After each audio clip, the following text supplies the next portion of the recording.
There we go. Sorry, we are live. Welcome to my video. This is going to be my thoughts on Season 1, Episode 2 of Connect. Conjunction.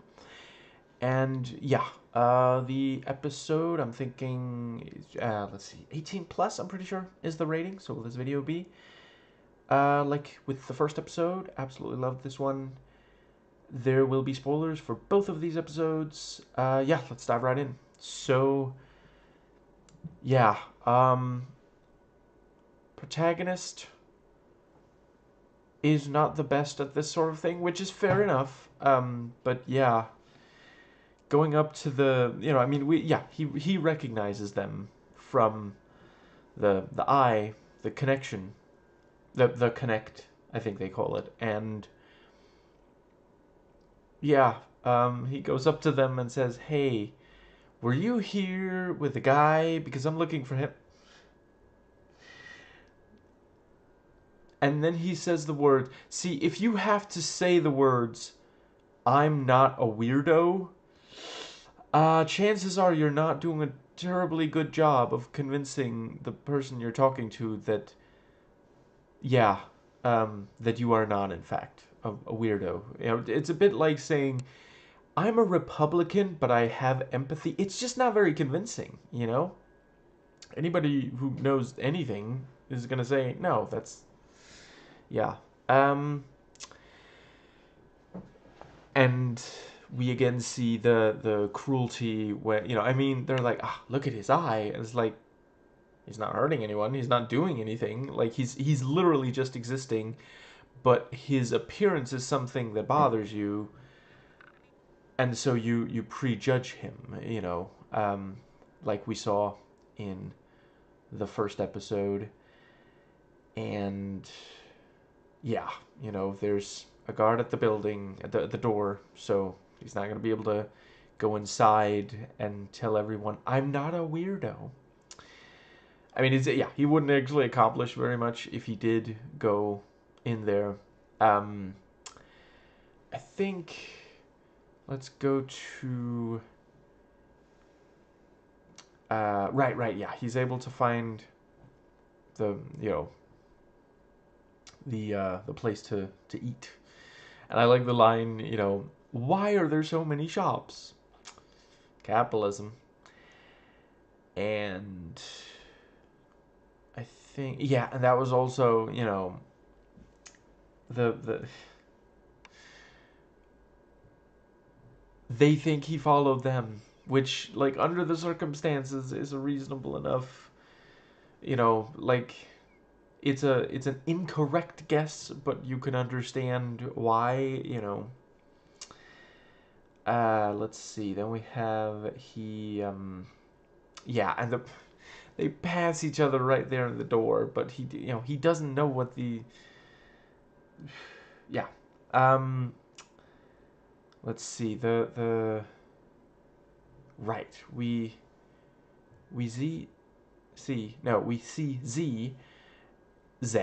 and let's see.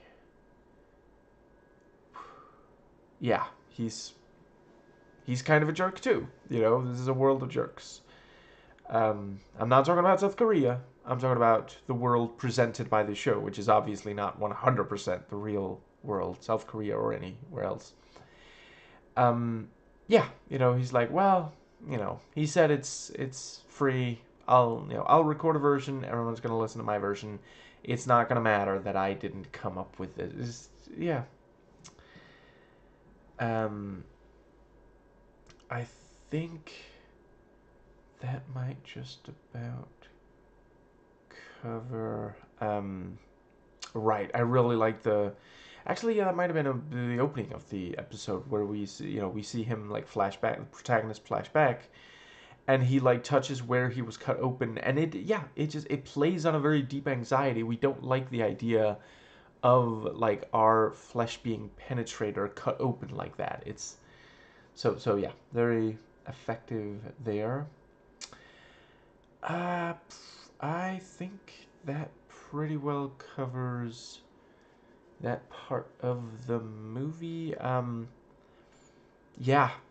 he goes and talks.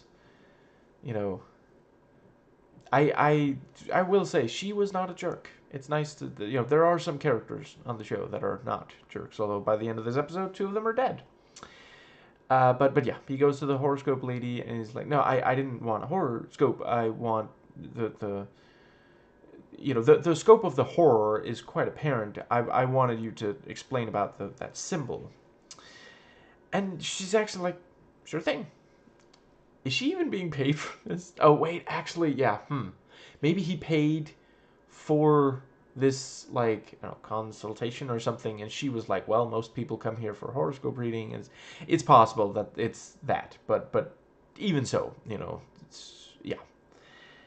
And yeah, she explains about Pluto, and yeah, I mean, I had no idea Mickey's dog was that like terrible. That yeah, and she also says, oh, it's like Lucifer. That might not have been Pluto. Was that Venus? Maybe I forget. But yeah. Uh, and she goes to the cops because it's like, well, he was asking about this thing, and they're like, well, nobody knows about that symbol other than the killer and he knows because he saw the drawings through the killer's eyes. But yeah, it's one can understand why the cops are chasing him. I think, yeah, another scene of someone innocent coming upon one of the corpses. The yeah, the dog, and the owner's like, what are you doing? What are you looking at? And then he looks up. It's like, oh.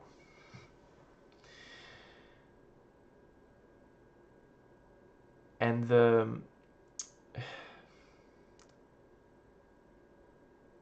yeah, protagonist goes there, and then the criminals catch up to him. More great chasing, and him for a while at least not quite knowing how to fight. By the end of the confrontation, he does handle himself rather well. But again, I love like because one of them like grabs the jacket, and like the again, if this if he were like this action hero, he would like, well, there's several moves. If you've seen enough martial arts stuff, but instead he's like, he actually kind of gets caught still in the jacket. He's not quite letting go of it, so it's just yeah. um and then he does the Raimi Spider-Man 1 thing of like, the fist, I'm gonna duck slightly, and but the other guy, which I'm not sure if I said, I love the teeth on the axe wielding criminal. Like, holy shit, that's yeah. um and the yeah, he chops off an arm, and then he's like, aren't you gonna put yourself back together? I'm sorry, I love morbid puns. That's my jam, Holmes.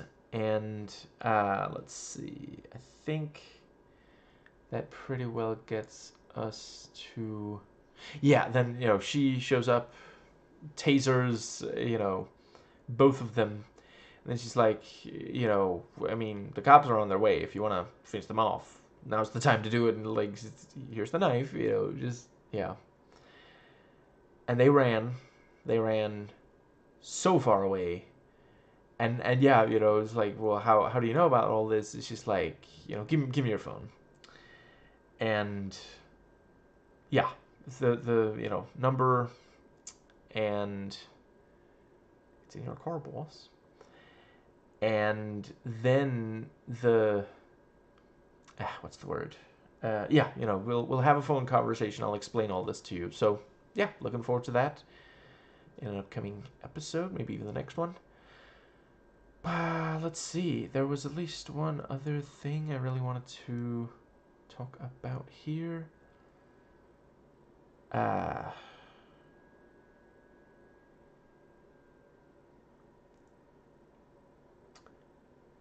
I like that when when she's talking to the cops, the horoscope reader keeps talking about how handsome he is. Just that was a yeah, fun little character moment. Let's see, and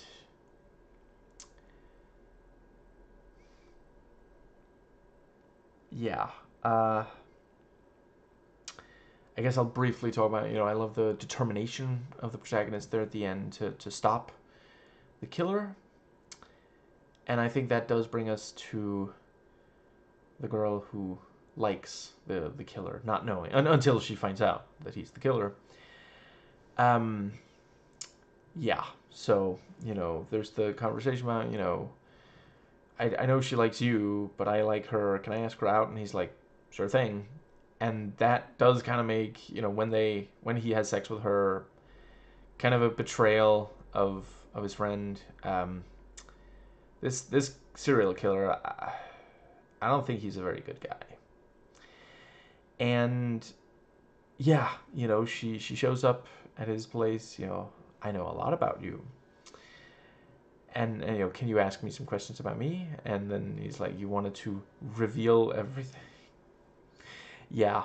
Um, I am always. I quite like when a character that's established, a female character that's established as being like kind and good. Like the worst thing she's done, so far is judge protagonist for his eye, and like most people do, there's really not very many who don't do that at all. Um, it's wrong, but it is like this is a show that is saying, the world of this show at least. It's there's a lot of cruelty. Um, but yeah, she's established as a good person, and now yeah, she is the one who initiates. You know, yeah, she wants to be with him, so she just goes to his place and says, "Let's be together." You know, it's not really framed as something that is wrong to do inherently. It's just the fact that he's a serial killer, and then she isn't quite careful enough in how to deal with. Obviously,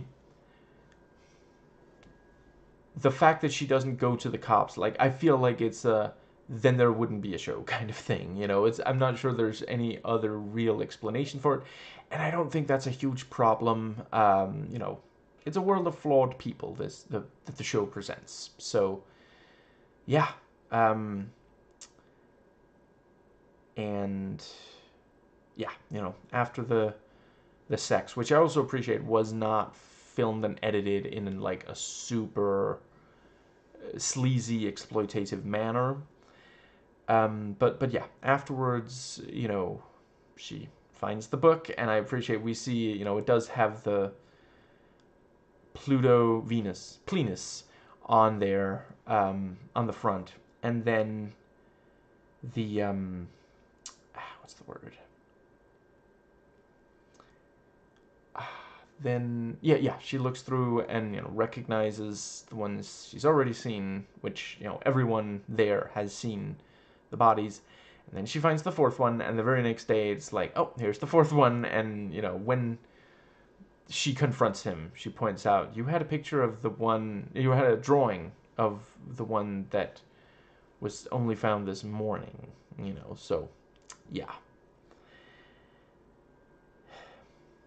Friendly reminder: delete your art, or at least don't leave it lying around. But he doesn't usually have company. I also really liked, it's kind of a cliche, but it is true of some serial killers, the way he keeps everything like 100% perfectly organized inside the refrigerator. It's like pickles and water, because what else do you need? And yeah, the confrontation,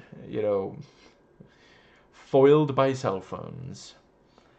Um, yeah, and he throws the jacket to take care of her. And I do appreciate, like, clearly he does, you know, he knows what he's doing when he's fighting the other guy. You know, the way he's kicking. I forget what it's called. It's been so long since I looked at this stuff, but yeah, you know,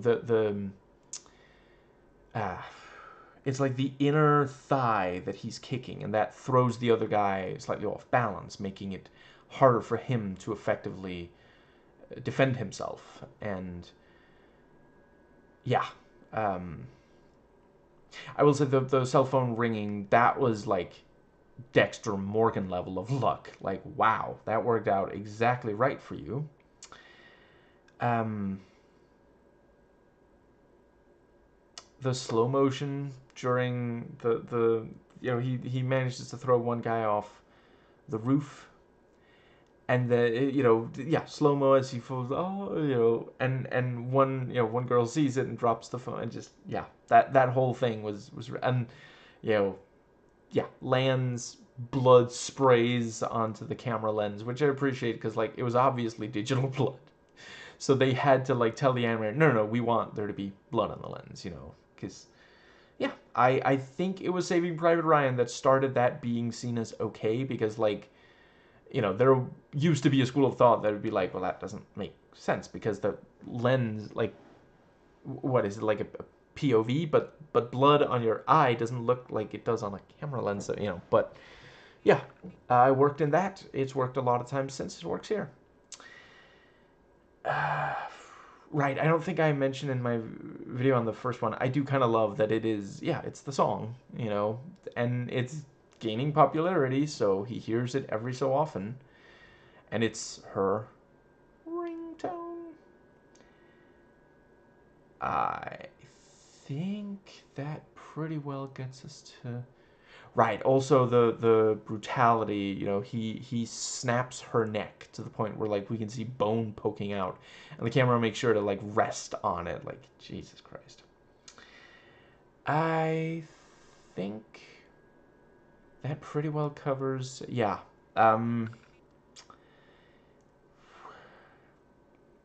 I thought they did enough of, like, furthering the plot, and yeah, the I have to wonder if the fact that, because, like, they were on top of the roof of the building where they work, the three of them, that might help provide an alibi for protagonist, because the how was he supposed to get up there, because he doesn't work there, you know, like, sure, he was nearby, but, you know, any half decent coroner, I think even the coroner from the coroner would say, yeah, like, this person was, you know, start at the top, now he's A. And yeah, uh, but, you know, the criminals are still out there. One of them did get caught by the cops, and, you know, now they have each other's phone numbers, protagonist and the girl who knows some about this stuff, so he and we can get an explanation of Connect, and I think that might pretty well cover,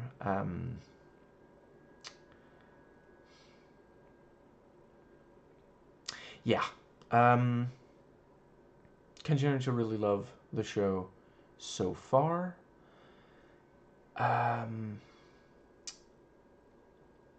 Yeah, I think that does cover. I'm not sure if I've done enough to praise, like, the acting performance of the guy playing the killer. You know, these subtle little, like, his scoffing and chuckling once he's caught was so great. Like, you know, yeah, like, he genuinely,